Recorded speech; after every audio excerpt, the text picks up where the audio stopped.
I've known Rick for several years now, and I think when I first met him and remember him, I know he's been bouncing around quite a while, I've been bouncing around quite a while, but when we actually had a chance to work together, I can't remember what kind of barnyard animal I turned him into. But we play this game sometimes when I'm, because I like to have a lot of fun when I do a lot of group work, and we were working with a bunch of Seneca youth, and I had asked everybody, we're breaking up into groups, and one of the things I do is I assign everybody a different identity. And then they have to close their eyes, and so they become a cow or a pig or a chicken or a sheep or whatever. And then they have to close their eyes and they have to make their noise. And then with their eyes closed, they have to find the rest of their herd or flock. It's a lot of fun, and I remember seeing Rick trying to find his herd there. But we've worked close again, and Rick's been a real support to me in my work and as a student as well. And he's such a tremendous asset for our community, and he's been working for our chiefs for probably too many years he'd like me to mention. But when he did start, of course, he had black hair, but now it's all white, and he's earned every single one of them working for our community. And he gives so much of himself in so many different ways, and he is also a very gifted artist. He's designed a lot of really tremendous things, and most recently a lot of his work's been around in the recognition of the 1812, and helped design the flag, and helped design an old medallion, a coin that recognizes the Haudenosaunee and our role within the War of 1812. And first and foremost, and his passion is to make sure that at home that we have a center working at Polytechnic that's working with our knowledge guardians and protecting our knowledge, and believing that we do have opportunity to bring both our traditional knowledge forward and within our modern institutions and our modern university education. And so he works closely with many scholars, Indigenous and non-Indigenous, who come and hang out at Six Nations and visit with Rick. And Rick, because he is so gifted, he's very, very busy all the time, all over. And so it's certainly a privilege for us to be able to secure him, even though it's for a few brief hours. We managed to tie him down and bring him here before he had to go somewhere else. So there's another conference we actually have that in Brantford, so I know he's presenting there too as well.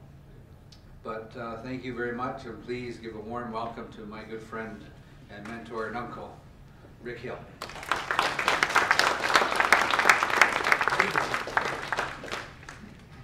He's the uncle. He's older than I am. Well, it's a pleasure to be here today. He mentioned that I'm trying to spend more time at home. In fact, my wife kind of insisted on it. I was traveling way too much. But I taught her a lesson because she's pregnant now. Now she wishes I hadn't been home so much. We'll see how that works out. I wanted to try to create the most obtuse reference to international rights as I could. It has to do with lacrosse and these wampum belts. Mainly following this little case history of this guy named Descahe. Descahe was actually a title. We have 50 chiefs among the Haudenosaunee. They're given this title in addition to their name, so he was a Cayuga chief. Now, how do I advance this?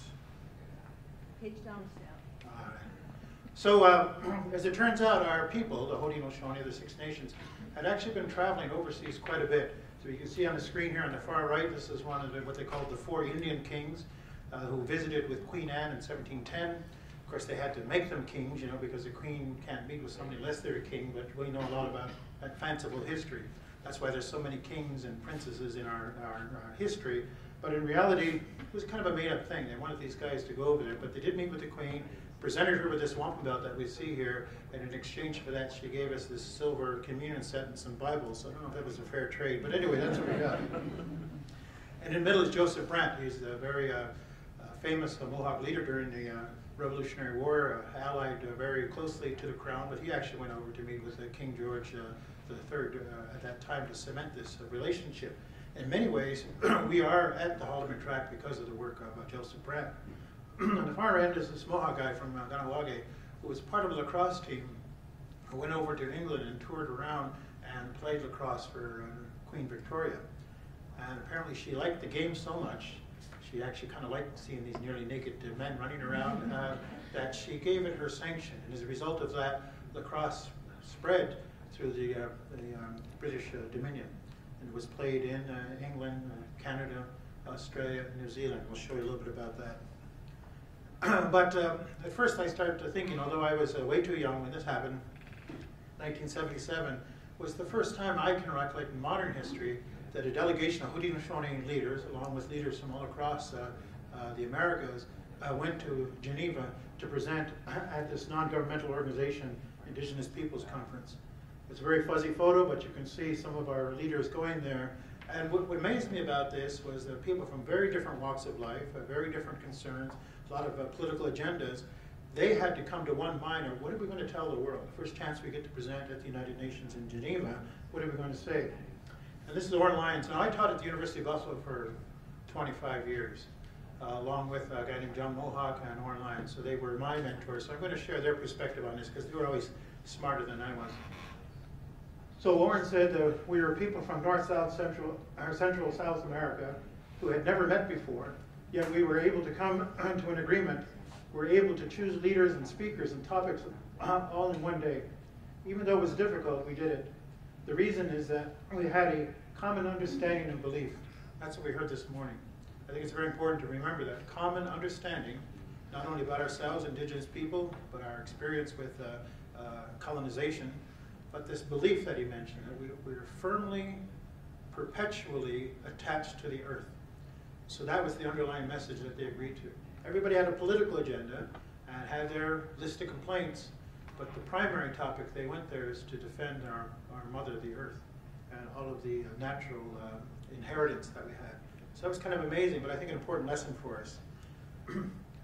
This shows that Oren, as he's passing through West German customs, because the Haudenosaunee, for a long time, we travel on our own passport. And it's been quite a journey. I'm going to share a little bit about that.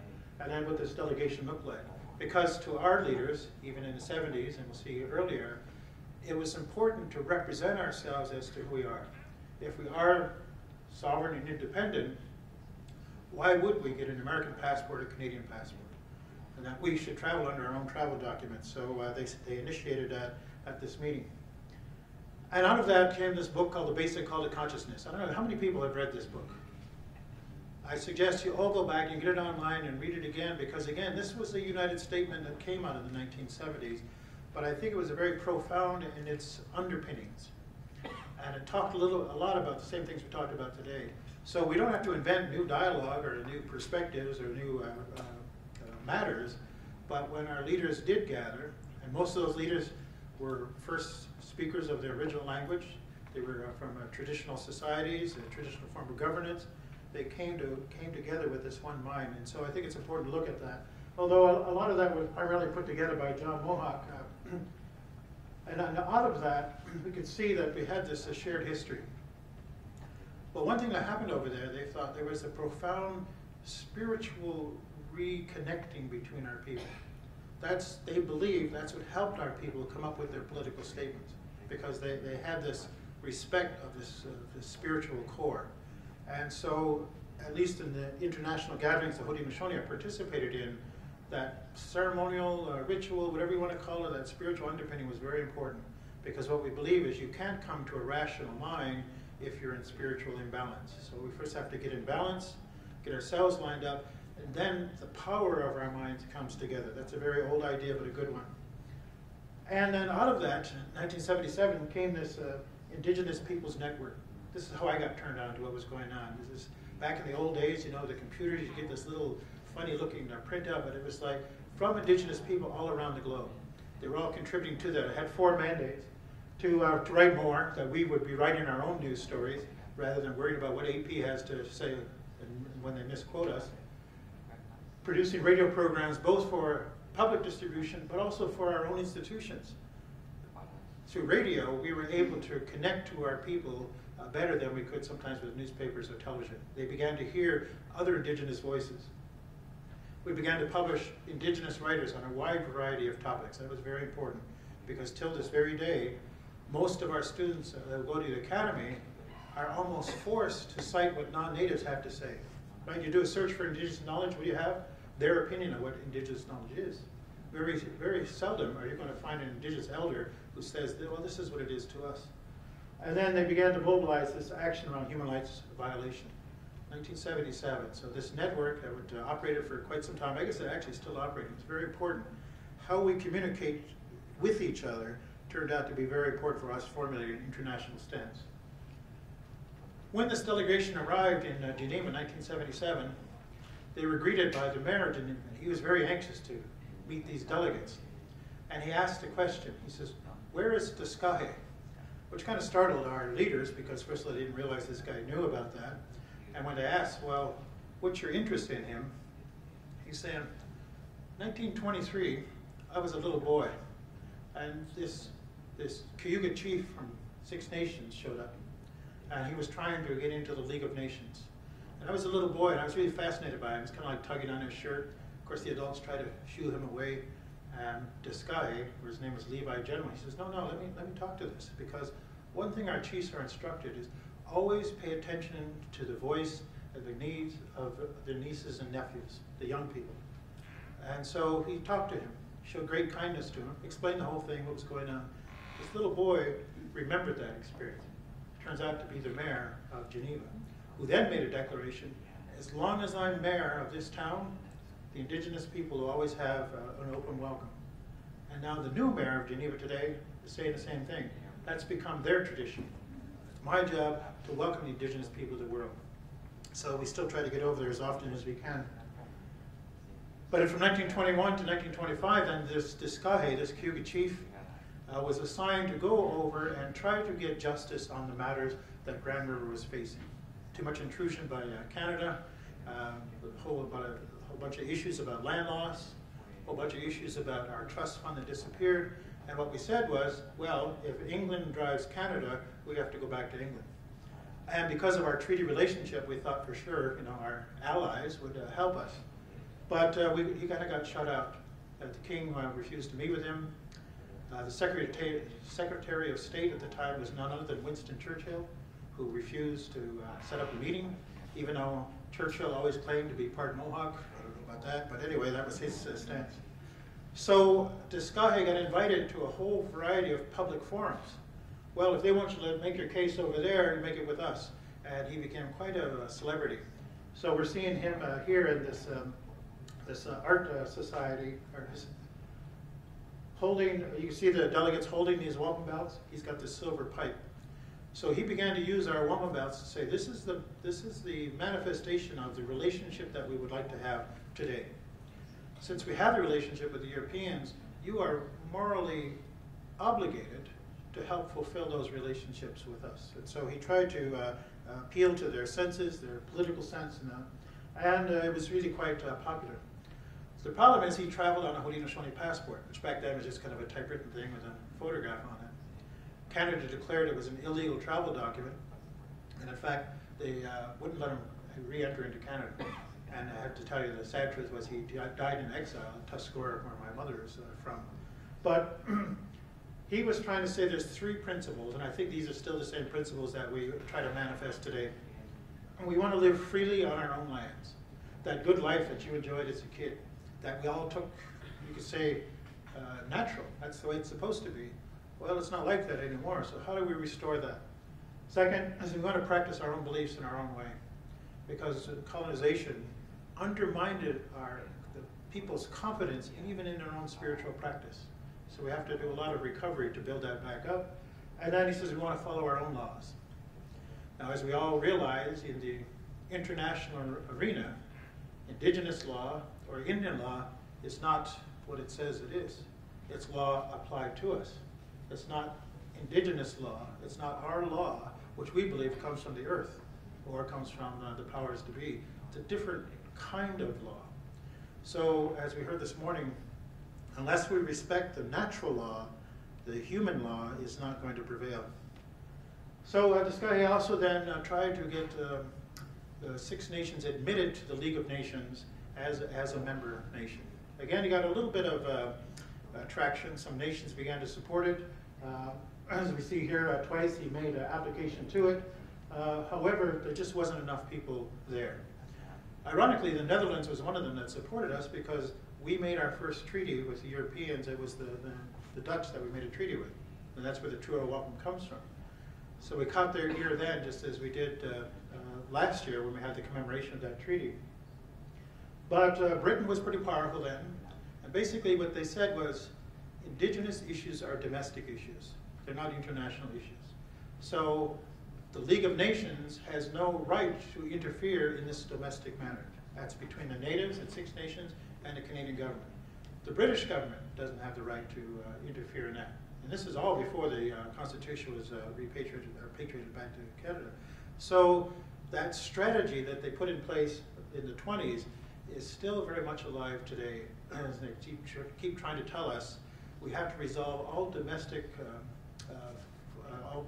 seek all domestic matters of resolution before it gets to the international level. Well, isn't that a dilemma?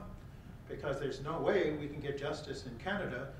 That's like asking the fox to go to the hen house. They're not going to agree as to what took place. So we always get stuck because then we got a whole series of bad rulings in the court, and that's what they're objecting to. You got to remember, in the 20s, it was very different than it was today. I mean, I heard a little bit about that today. Even to the point where it was illegal to hire lawyers, or it was illegal to get these gatherings together. It was illegal to practice your beliefs. It's a very different system than we have today. But here he is then, when he was denied the speaking, like I said, he went around and he presented. And you see, he's holding this wampum belt. It's called the Silver Covenant Chain, or the Belt of Friendship. And I have a replica of that belt here. Now, it's an actual wampum belt that dates back to 1677. So when Rebecca mentioned that we have the oldest relationship with Great Britain, older than Canada, the United States, well, there's the proof of that. On his knee rests another belt, the Truro Wampum, which is our first treaty that we have with the Dutch. And I'm sure most of you might be familiar with that. One would represent the canoe of the indigenous people, the other the ship of the colonizer. But we agreed we're going to link our two vessels together.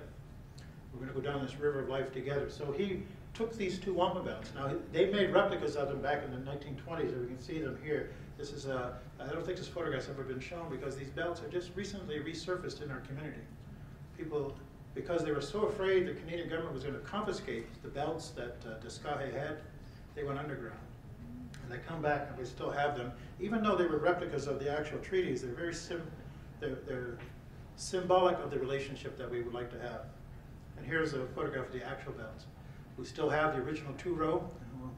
Maybe it's very symbolic of our relationship. It's a little tattered and torn. There's a few blanks are missing in there, but the intention is there. And we still have this friendship belt, this covenant chain. I had an opportunity to present. They gave me 5 minutes in the spotlight to talk to the Governor General and the Prime Minister, part of the War of 1812 commemoration up at Rideau Hall.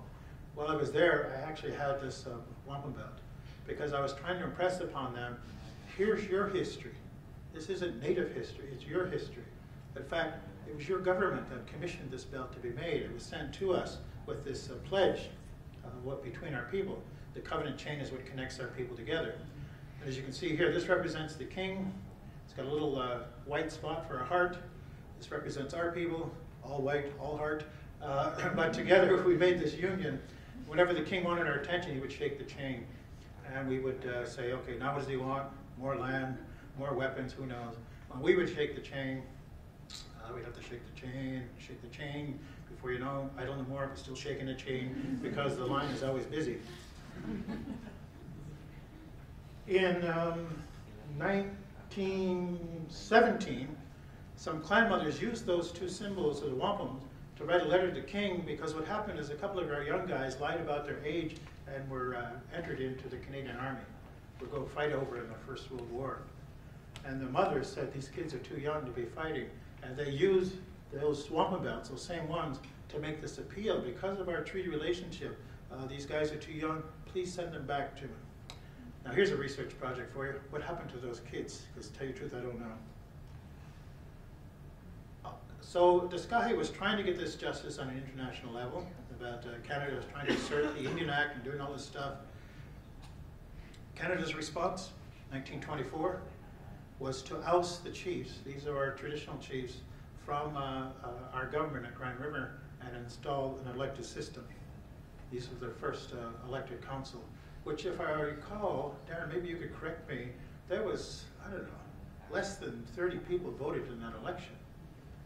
So we had a government that operated on consensus, where every clan had a leader sitting in the council, boom, out that goes. They posted this notice, we're going to have this election on this day, and we've been fighting in our community ever since 1924 as to who's in charge. The traditional chiefs, who are still sitting there, or the elected council. But this destabilization strategy has worked quite effectively. This is why the largest community of natives in Canada, with the largest landholding, cannot resolve the matters we have because they've divided us. They're able to keep us at odds with each other. It makes it very difficult. So, rather than deal with the complaints, oust the government that's making the complaints, keep Descahe from coming back. And then you know what they did? This really irritates me. Is then they took and they seized all his personal property. They seized his home, his clothes, everything he had, sold it off on auction. He literally died a broken man because he couldn't believe that in his desire to seek justice, this happened. So what was mentioned this morning about the government spying on this, this is the tradition that they have. This is the lengths that they'll go to. So it effectively, though, silences a lot of our people, our leaders, who don't want to risk all of that in defense of our rights. So that's why things kind of squashed down after the 20s for a while. But it was resurrected again as a result of the UN, and then in Rotterdam there was a gathering there in 1980. Many nations of the world, this is the time all of the heavy-duty complaints were put forward. I know it's a fuzzy photograph, but you can see John Mohawk at the speaker stand, and he has this two-row wampum there. It became the international indigenous symbol of the relationships that we're talking about. And now many people have adopted that, and I think it's worthy of exploring. But the true reading of that belt hasn't had a lot of public exposure. Last year was the anniversary of this treaty, 400 years ago, and now we've uncovered the actual more oral history about that, and it's very important to look at that. Because it talks about what we heard this morning. How can we coexist? 400 years ago, our ancestors came up with a methodology to do that. And I believe that the principles and the methodology in that, the two-row and the covenant chain, can still work today. What's this got to do with lacrosse? Well, because of the Mohawks playing for Queen Victoria, traveling on our own passport, lacrosse began to spread. And a lot of people didn't realize that lacrosse was a native game. And for a long time, we've been having a national team. This one here, in 1904, a Iroquois team, the Haudenosaunee, played in the St. Louis Olympics. We played internationally. This is a new player. We have the Iroquois nationals today representing our nation. And we compete then internationally. We had to create a flag, we had to do all of this stuff, and we still use our passports. Ironically, each one is written in Onondaga. It comes with this photograph of a really cute native person. I don't know, it's amazing. So I can't even read my passport because I don't read Onondaga. But so what started in the 20s, it's actually probably started earlier, it's manifested again in the 70s and used today until this thing called the World Travel Initiative and Homeland Security came into being. I got deported from England one time because they refused to recognize my passport. They sent me packing back. How much time do I have? Not enough. So lacrosse is our vehicle by which we demonstrate our identity and now our nationality. And it's very important because the teams that played there 100 years ago, we were banned from playing international class. They used kind of a Jim Thorpe strategy. Well, you guys got paid a little bit of money, so therefore you're professionals. And it was only after they banned us that the non-natives began to win. That's no surprise. So we formed the Iroquois Nationals in 1990, and we were admitted into the International Lacrosse Federation as a member nation. You realize how significant that is? And who's in the International Lacrosse Federation? Canada, the United States, Britain, and Australia. That's who we had to convince that we're a nation. And we've competed in the games since then, 94, 98. But last June 2010, our team was denied entry into Great Britain on a Haudenosaunee passport, and we weren't able to participate in the games at that time. So I'm going to leave this with you. You can read all of this stuff later because I'm sure you're interested in this. But it was ironic because guess who was here in Canada prior to that? This Queen Elizabeth II. Anybody ever heard of her? She's the one who holds our treaties. She presented our people with these silver cups, or silver bells, to go in our churches, and it said on one, the Silver Covenant Chain, 1710 to 2010. And the other one was presented to the Royal Chapel, honoring that audience we had with Queen Anne in 1710. Actually, a very significant political act. The Queen of England came here to remind Canadians, we have a long-standing treaty relationship with the Haudenosaunee. But apparently she forgot to tell the customs people before she left that this has some meaning. So our team got denied entry and weren't able to play. We did our homework, kept working at it because we're persistent. We're not going to travel on an American-Canadian passport. And so in 2012, our junior team, guys under 19, went to play over in Finland on a Haudenosaunee passport, and we beat Canada, we beat Great Britain, and we beat the United States the first time in history. Does sports matter? Well, look how much money Canada, the United States, and Great Britain spend on the Olympics and training. Yes, it matters, because in the end, when they all stand there, they salute the Haudenosaunee flag along with their flag. But it's also taught me, if I want them to respect my flag, I have to respect theirs. So it was a very interesting accommodation of the two. And I wanted to conclude with just a few marks. That might take me a minute or two over. Orrin was my great mentor, taught me a lot about this stuff, and he spent a long time going to all of these events, but I chose a couple of quotes that I would like to leave with you of his. He's famous for saying this: sovereignty is the act thereof. It's in the doing. You don't ask permission, you don't look for justification under their law or even under international law. You exercise your sovereignty as a government by doing those things that you need to do to protect your lands and your people. But he noticed something's going on.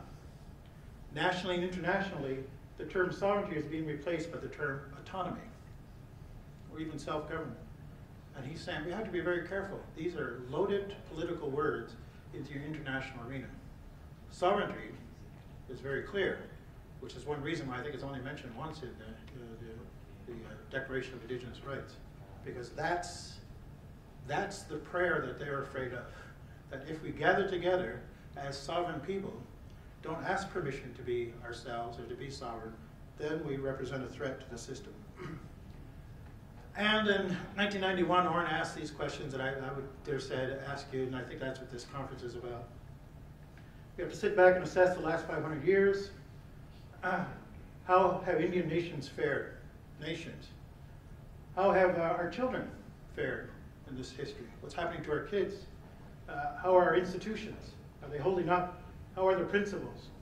Are they holding up? So we have to look at ourselves, because he says as tough as the last 500 years are, and as we heard this morning, the next 500 years are even going to be more dangerous, because now it's up to us what we're going to give away and what we're going to settle for, what we're going to compromise. So he said it's very important to understand the principles that you're operating from. So at the United Nations, they had this commemoration of the Trudeau Treaty last year, and this is what Orrin said, and I think it reminds me, I was so glad to hear the talk this morning. So even you and I are in different boats, you in your boat and me in the canoe, we share the same river of life. Now that river of life has become polluted. The discussion of Indigenous rights, all of this has to be put together with Indigenous responsibility to maintain that river of life. We have an obligation to that. It does us no good to have a treaty to harvest the polluted fish. So unless the river's healthy and the fish are healthy, our people can be healthy. So he's saying we got to work together on that. We need courage to change our values for the regeneration of our families, the life that surrounds us. We have to join hands with the rest of creation, speak of common sense, of responsibility, brotherhood, sisterhood, and peace, ultimately peace. Because without that, our children are going to become dangerous even to us. 1,000 years ago, the peacemaker came and he said we're supposed to live this peaceful life. He says, bury the weapons of war, cover it with this tree, use your mind and your goodwill to create what we call good-mindedness. He says, don't let your children grow up seeing weapons of war, because the minute they see them, they're going to want to use them. I gave a talk at our community a couple weeks ago, all the young people, and I asked them, how many of you have seen a gun? Everybody. Boys, girls, sub-teens, teenagers, everybody grows up. They watch it on TV, they play these games about killing people. So what the peacemakers said, and what our leaders had said in the 70s, and as we heard today, is that we have to make peace the principle of our life. The manifestation of peace is the obligation of the people if we want to live well. But how do we defend peace surrounded by warmongers? That's a big challenge.